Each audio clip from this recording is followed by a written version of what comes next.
Hey, welcome, all my right thinkers. Thanks for tuning in to check out your boy, P Funk, thinking right in my living room, doing what I do for you. The lab is coming along. Let's do this thing. I got a good one for you today. Hope you like this lesson. Something near and dear to my heart.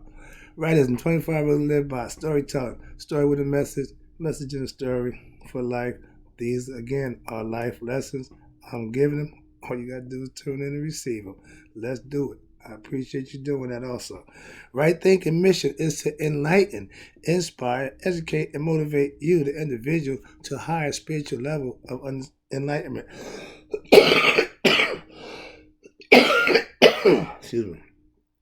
Right thinking way of life through mental and spiritual discipline daily will help and guide you to obtain your goal of spiritual enlightenment, aka knowing thyself, aka open up that third eye. That's what you need to be doing to see clear. Sorry about that, excuse me. The question, know thyself. A person who knows not and knows not that they know not is foolish. Don't concern yourself with them. Avoid them. A person who knows not, but know that they know not, is simple. I can teach them. Tune in. That's why I do what I do for you. A person who knows not and believe that they know is dangerous. Avoid them. I do. A person who knows, but knows not that they know, is asleep. I can awaken them. I'm the spiritual alarm clock. I got the knowledge. A person who knows and knows that they know is wise. Follow them. All these persons, they reside in you. Right thinkers, know thyself. And to Mayat, be true. Mayat signifies balance. With balance comes equilibrium and focus and understanding for everything you need to be doing. Understanding the equal opposite. Understanding you got two sides. It's called duality. I gave you a lesson on that one. Today's lesson, excuse me, get back. Right thinkers, let's talk about deifying our dead relatives, aka ancestry. What we do when our relatives die, we just think, when he died, ooh, they forget about him. No, we need to put him in a category where it keeps the memory around. The life for a person who passed on is only good if the memory who people who talk about it keeps them alive. God need us to keep him alive. It's not a lesson, but we just talk about this death thing with our relatives, putting them in a position of deification. That way they don't get, forgotten about, so to speak. Death in this world is not the end just for the body. We know that. Conceptually, the spirit don't die, but when the body dies, the spirit goes on. Either it's going to go back to the maker. If it passed the Mayat judgment day scales, where the heart got to be lighter than a feather, or it's going to get reincarnated to the left, and do it again. A mulligan if you play golf. That's a do-over. All right. I remember. Now, I go back 4 generations. My great-great-grandmother, okay, her spirit and memory still lives within me. So she have another generation up until my time here expires, and her memory will be lost forever. Why? Because my kids don't know about her. That's why. My oldest sister, my younger brother, my young brother might not even have memory of her. I think he might pass before she was born, or he was a baby at that time, whatever. But her memory only lives on through me because I still keep her and I know her. My great grandmother, remember her. My grandmother, remember her. So I got 3, 4 generations of people who are actually physically encountered. So that's important. Most of us only go 2 generations, the grandparents, and that's it. So things are changing. I still have my great great grandmother's memory in the back of my mind. My son has no memory of her. Okay? My my son's great grandmother, as far back as he go. He got one great, which is his grandfather's mother. He know her, so she still live on his memory. His kids don't know about her unless he educate them on her, give them some ideas about her to keep their memory going for another generation. Okay, that's how it's done. In ancient times, the elders who pass on never get forgotten.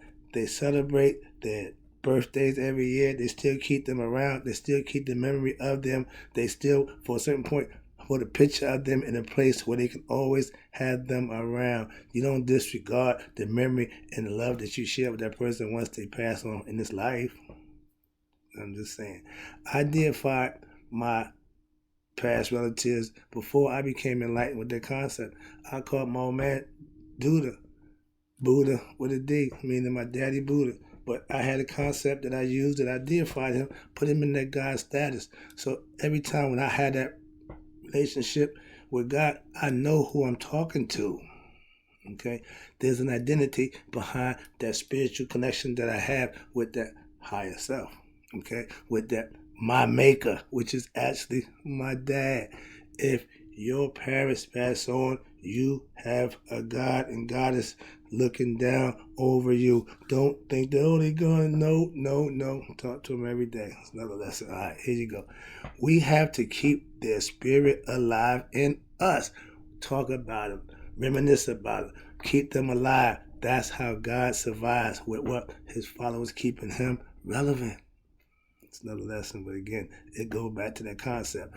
I gave my dad the name Duda because he was my creator. He was my maker. Get it? Simple concept. My mom is my Aset, aka Isis. Why? She gave me birth. She raised me. She gave me moral codes I still live to this day. She taught me good things to do with myself, and don't let happen to me what happened to my father, so to speak. So yeah, that's part of my life story. It's another lesson. But yeah, when the woman raises the son, she raised him to be a good man. A lot of times, if the father's not around, probably because he wasn't a good man. That's another story. He ain't going there. All right, here you go. Now, with knowledge of self, I understand it all. It makes a lot of sense to me now. That's what I'm trying to bring it to people's attention. Don't take that deaf thing and make it something other than what it is. Use it to your benefit, okay? Again, right thinking, we take a bad situation, find the good in it, and use it as a lesson that we learn in life. The relationship I have with my grandchildren, I want them to remember me. So when I pass on, I will be in their memory bank. Hopefully they'll tell their kids about their pop. That keeps me going for another generation. Remember, you're only going to live as far as the generation that you inspire, somebody who know about you who will keep you going. Called legacy. All right? Leave one. Every family should have some. All right? Elders, whoever you want to call them. Where you at? I know my son sees his grandfather as the greatest pop ever. Why? Because he was the apple of his eye, and he just did everything. So in my son's eyes, his grandfather is the cat's meow, and that's fine. If you can have that kind of love for your grandkids, have that kind of love for your grandfather, you've done something right. That's all. Trust me. Here you go. We look at their death as the end, but it's not really an end. It's just the end of this material life, the physical life, where the body ran out. The spirit moves on. Gotta understand that. If we caught up in that body, then we missed the boat. Okay? Having a ceremony ritual for the dead is paying homage and getting their lives right. That's fine. All that falling out and wilding out and acting fool, that's a really waste of time. I don't do that. I go to pay my respects, all right? I lost someone near and dear to my heart, moms, like a second mother to me. I got to pay my respects. That's it. But the conversation, I'm still talking to her on a day-to-day basis. She's just in the pantheon with my other gods and goddesses that I have up there. She's part of the conversation now. That's all.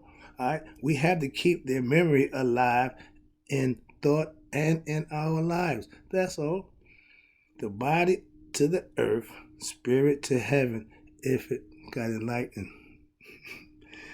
Most of our older people, they already knew how to play the game of life. So pretty much once they got to a certain point in life, they did what they needed to do. So when you get old, you don't do a whole bunch of nonsense, okay? You just thank God and be glad for what you got, and you pay him. You devote your time to him at a late age. Young people, give God his due early.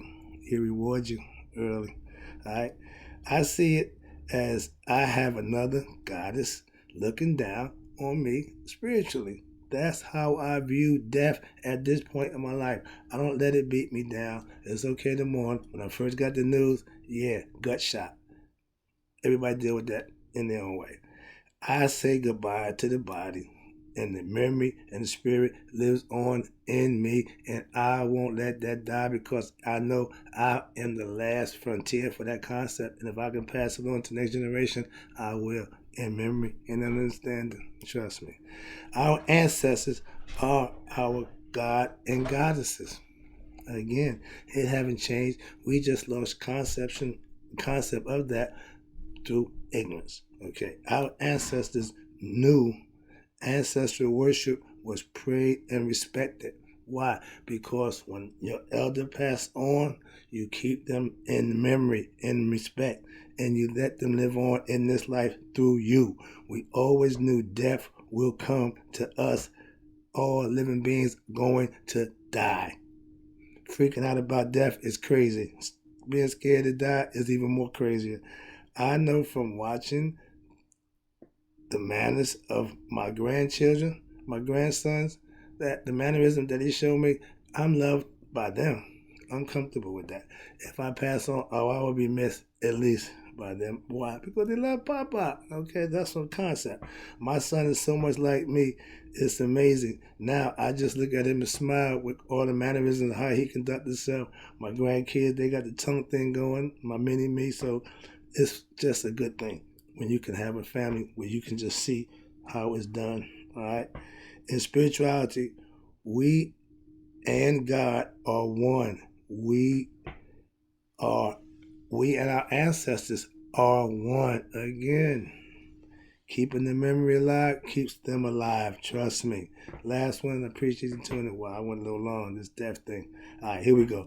We will be our great-grandchildren, God and goddesses. That's how it's done. Cycle of life, it goes around. Okay. I am my grandchildren's God, for without me, no them. So they have to respect that. I'm starting to really understand the cycle of life thing. Yeah. Now that I'm on this end, you start to look back. I get it. Eureka, so to speak. All right. When your loved ones pass on, you still have the memory of them. And I haven't let that die yet, so they still live on through me. Trust me. Your spirit lives on as long as the memory is in you while you're alive. My great-great-grandmother, still memory of her is still in me. So she still lives to this generation. Last one. I'm God until the memory of me is no longer in them. My grandkids, unless I leave a legacy, they might not know about Papa, Mr. Right Thinking back in his day, but it's all about the legacy that you leave for the people who loved you and who you encountered. You live respected, and you pass to be regretted. That means you'll be missed. Tune in again. I got some more for you. All my people passed on, rest in peace. I never forgive you.